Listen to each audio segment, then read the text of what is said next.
All right, everyone, welcome back. Thank you so much for stopping by. I appreciate it. Sorry I forgot to make this video. I fell asleep. But as you can see, I got these lights installed from yesterday. And as I walked up, they turned on with the aux sensors.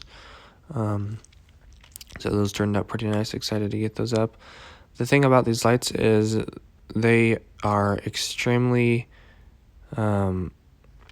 hot. As soon as you plug them in, they become really hot. So you want to, once you plug these in, you want to make sure everything is already done and strapped. And so I went ahead and got the cords to zip tied out of the way so they're not sitting on the light, so they don't get hot or melt or anything like that.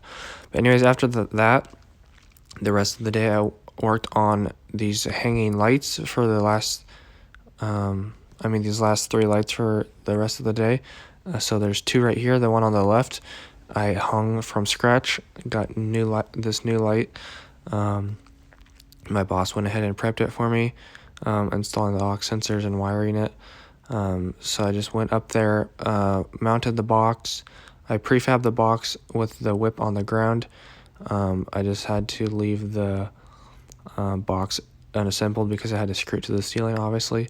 And then I just went ahead and once I got it screwed onto the ceiling, I just backed out the screws and then screwed the industrial raised cover down, and then installed the whip into the power source. Once we turned the power source off, because it's 277, not doing that hot, I'm not going to make that mistake to get zapped.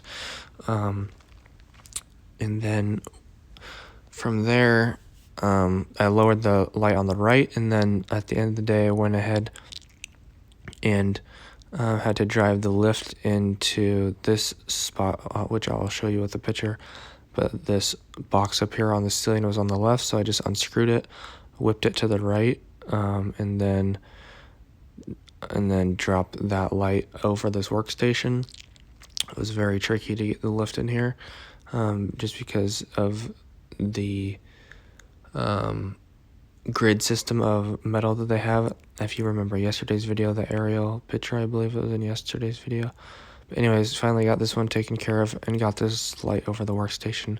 It was hanging on the left, and then I just whipped the box over and then installed new hangers in the ceiling for this, and then went ahead and then just zip tied up these cords so it looked good. Other than that, that was pretty much my whole day working in the aerial lift again. Alright guys, that's going to do it for today's video. Thank you so much for stopping by. I appreciate it. As always, if you enjoyed the video, make sure to drop a like and subscribe. Love to see you guys back in the next video, and your support would mean the world to me. Anyways, hope you guys have a great weekend. Stay safe out there. Have a good time. Not too much fun. But anyways, like I said, that's going to do it for today's video. So check the description for anything else like social media, my second YouTube channel, and video playlist. Hit the notification bell to be notified when I upload or do live streams. And this is my hair from when I was sleeping. Just so you know, I'm not lying about making this video. Anyways, hope you guys have a great one. God bless. Have an awesome rest of your day. Peace out.